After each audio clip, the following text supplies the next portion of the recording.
नमस्कार फ्रेंड्स, मेरा नाम है डॉक्टर जयवीर शाह और आपका स्वागत है learn pattern and on YouTube channel पर। आज की इस वीडियो में हम बात करेंगे एक ऐसे टॉपिक पे जहां पर सेक्शन नंबर 60, 61 एंड 62 डिस्कस किए जाएंगे। मैंने इसी तरीके से पूरा का पूरा इंडियन पैटर्न एक्ट 1970 के सारे सेक्शन की वीडियो बना के रखे हैं और साथ साथ में उस पे आने वाले MCQs के भी वीडियो बना के रखे हैं। अगर आपको भी Indian patent agent examination crack करनी है तो आप ये वीडियो देख सकते हैं। आपको बहुत ही आसानी से ये पता चल जाएगा कि how to crack Indian patent agent examination और साथ में प्रीवियस ईयर पेपर्स के आंसर्स और कैसे वहां से अर्निंग की जाती है आफ्टर बीइंग पैटर्न एजेंट, उसके बारे में भी इंफॉर्मेशन ये चैनल पे मैंने दे के रखी है। आशा करता हूँ कि आपको ये प्रयास अच्छा लगा होगा। अगर अच्छा लगा है तो लाइक, शेयर एंड सब्सक्राइब करना मत भूलिएगा। दूसरों को भी बताना मत भूलिएगा ताकि मैं ऐसे ही वीडियो बनाने के लिए मोटिवेट रहूं। Thank you very much. चलिए आगे बढ़ते हैं इस वीडियो में। सेक्शन नंबर 60 कहता है application for restoration of lapsed pattern. तो यहाँ पर टर्म जो है ना, एक तो होता है एप्लीकेशन, किसकी करनी है? फॉर रिस्टोरेशन, रीस्टोर करना है, यानी कुछ टूट गया था उसको वापस जोड़ना है। रीस्टोर करना तो टूटा हुए चीज को वापस जोड़ना है। किस चीज को? Lapsed pattern.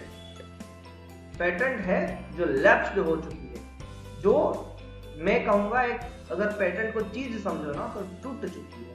तो कैसे टूटी है और कैसे हमें उसको रीस्टोर करना है, उसके बारे में इंफॉर्मेशन ये सेक्शन दे रहा है। चलिए देखते हैं क्या है लैप्स्ड पैटर्न, क्या है रिस्टोरेशन और कैसे एप्लीकेशन करनी है, कौन सा फॉर्म फाइल करना है, उसके बारे में इंफॉर्मेशन।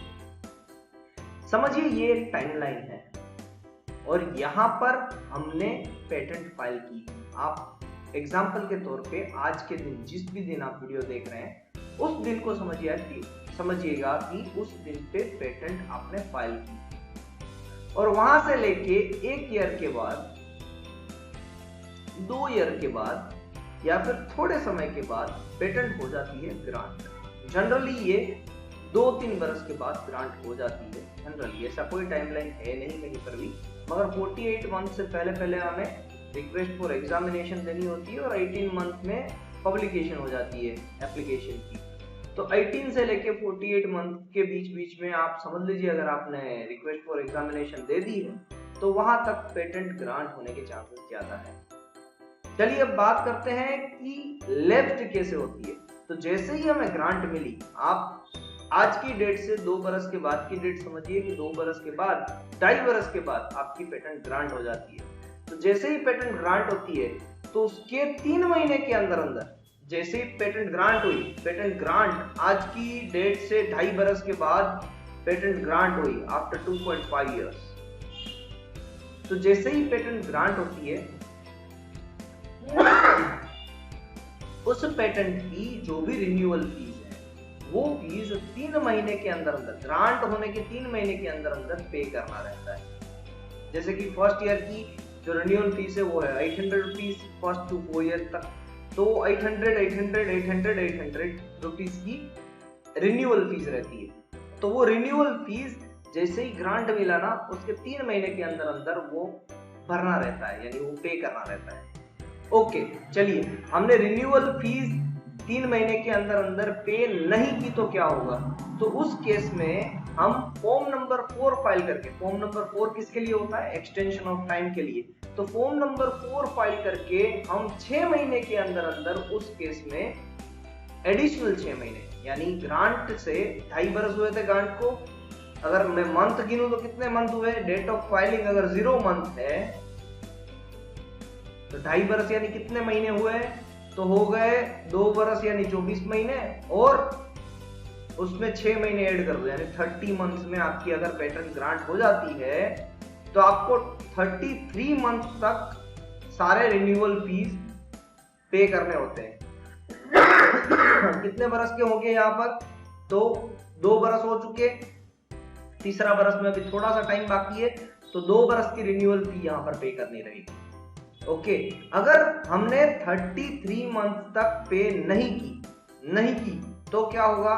तो हम फॉर्म नंबर 4 फाइल करके और 6 महीने यानी 39 मंथ तक रिन्यूअल फी फाइल कर सकते हैं। और वैसे ही हर बरस जो पेटेंट की फीस फाइल करनी होती है वो भी करनी होती है। अगर कहीं पर भी ये टाइम पे जब ग्रांट मिली उसके 9 महीने के बाद भी अगर हमने रिन्यूअल फी पे नहीं की, या फिर अगर हर ईयर पे हम पे करना भूल गए, जो भी ईयर है 20 बरस तक की जो टर्म रहती है वहां पर, तो उस केस में क्या होगा, वो पेटेंट हो जाएगी लैप्स्ड। उस पेटेंट को हम कहेंगे लैप्स्ड पेटेंट, यानी उसकी रिन्यूअल फी पे नहीं की गई है, इसलिए वो लैप्स्ड हो जाती है, एक्टिव नहीं रहती है, मर जाती है। चलिए, तो उस केस में क्या होगा, if renewal fee not paid for upcoming year before the end of the current year then patent will be lapsed. Renewal fee नहीं पे की यानी पेटेंट हो गई लैप्स्ड। अब फॉर्म नंबर 15 फाइल करके, कब, देखिए यहां पर हुए थे 30 महीने, अब यहां पर हम 39 महीने समझ लेते हैं, 3 महीने ग्रांट के बाद और 6 महीने फॉर्म 4 फाइल करके भी। 39 महीने भी अगर किसी ने फाइल नहीं की तो उनको और एडिशनल 18 महीने मिलते हैं कि ये पेटेंट को वो वापस एक्टिव करवा सकते हैं। तो 39 प्लस 18 कितना होगा, 39 प्लस 1 40 एंड प्लस 17 यानी 57 मंथ तक ये वापस पेटेंट को एक्टिव करवा सकते हैं बाय फाइलिंग फॉर्म नंबर 15। ये लिखा हुआ है रूल नंबर 84 में। सेक्शन 60 रूल नंबर 84 क्या कहता है, लैप्स्ड पेटेंट को 18 महीने के अंदर अंदर रिस्टोर करवाया जा सकता है। चलिए आगे बढ़ते हैं।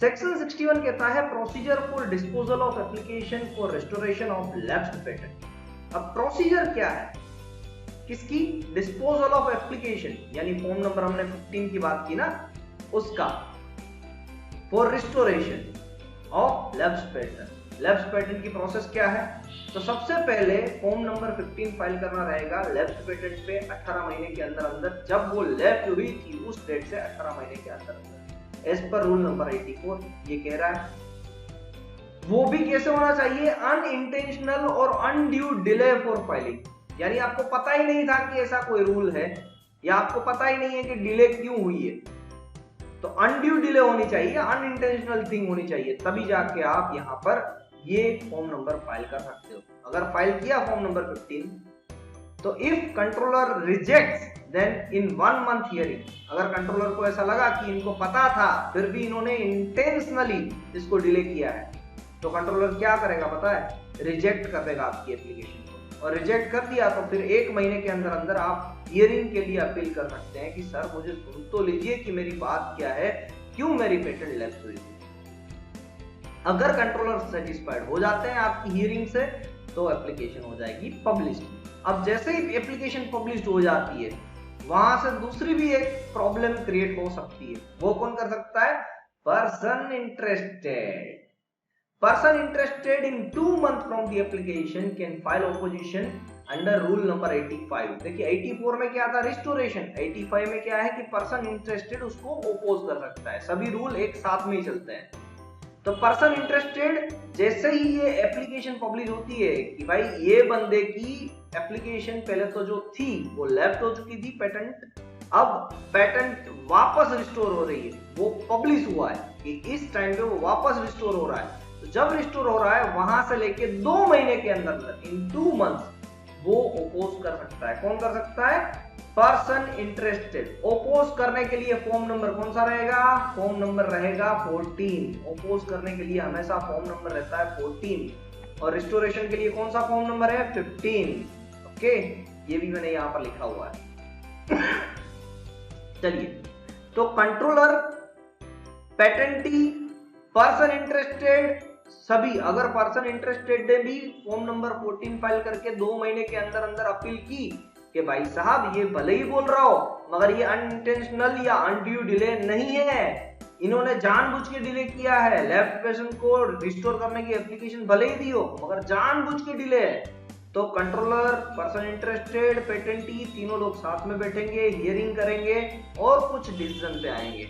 अगर कंट्रोलर मान जाते हैं कि ठीक है चलो ये जो पेटेंटी है उसके फेवर में डिसीजन जाना चाहिए, तो bye paying all the renewal fees with penalties if any, वो नोटिफिकेशन पब्लिश होगी एंड बाद में पेटेंट को रिस्टोर किया जाएगा।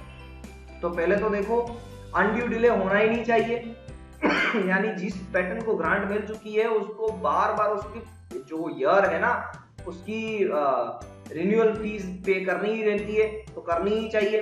अगर नहीं कर रहे हैं तो उस केस के अंदर क्या करना होगा, उस केस के अंदर फॉर्म नंबर 15 फाइल करके 18 महीने के अंदर रिस्टोर करवा सकते हैं। मगर वहां पर एक ऑब्जेक्शन आ सकता है, वो कौन लाएगा, पर्सन इंटरेस्टेड 2 महीने के अंदर रिस्टोरेशन जब भी एप्लीकेशन फाइल करोगे उसके 2 महीने के अंदर कह सकता है कि भाई साहब ये अनड्यू डिले है, यानी इन्हें इंटेंशनली डिले किया गया है। अगर ऐसा उसने साबित कर दिया तो आपकी एप्लीकेशन यानी आपकी पेटेंट रिस्टोर नहीं हो पाएगी।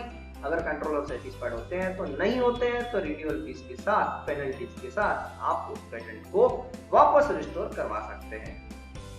सेक्शन नंबर 62 बहुत ही सिंपल काम कह रहा है कि जब तक के लिए ये जो पेटेंट है जो लेफ्ट हो चुकी है, जब तक के लिए, चाहे 2 महीने के लिए, 3 महीने के लिए, 5 महीने के लिए, 10 महीने के लिए, 12 महीने के लिए, 2 बरस के लिए, 10 बरस के लिए, और जब तक वो रिस्टोर हो जाती है, यानी एक पेटेंट लेफ्ट हो गई और बाद में रिस्टोर हुई, अगर ऐसा कोई भी केस आता है तो उसमें अगर इसके बीच में किसी भी पर्सन ने उस पेटेंट प्रोडक्ट का यूज किया है तो उस पे कोई भी इंफ्रिंजमेंट नहीं होगा, क्योंकि इस ड्यूरेशन में लेफ्ट होने से लेके रिस्टोर होने तक के ड्यूरेशन में वो पेटेंट एनफोर्स थी ही नहीं। ये कह रहा है सेक्शन नंबर 62। कह तो वैसे ये रहा है कि rights of patentee of left patent which have been restored, यानी पेटेंटी के क्या राइट्स होते हैं जो रिस्टोर्ड हो चुकी है उस पेटेंट पे। तो इसका जो जवाब है वो है पेटेंटी के पास कोई राइट्स नहीं होता है, उसने रिन्यूअल फी भरना भूल गया तो उसके लिए ये एक सजा है। तो इतनी बात लिखी थी सेक्शन नंबर 60, 61 एंड 62 में। आशा करता हूं कि आपको एक्सप्लेनेशन अच्छा लगा होगा, और साथ में कोई भी आपके क्वेश्चंस है या फिर मेरी टीचिंग मेथड में अगर कुछ इंप्रूव करने के लिए आपके पास सजेशन है तो कमेंट बॉक्स नीचे है, प्लीज कमेंट कर दीजिएगा। Thank you very much once again and have a nice day.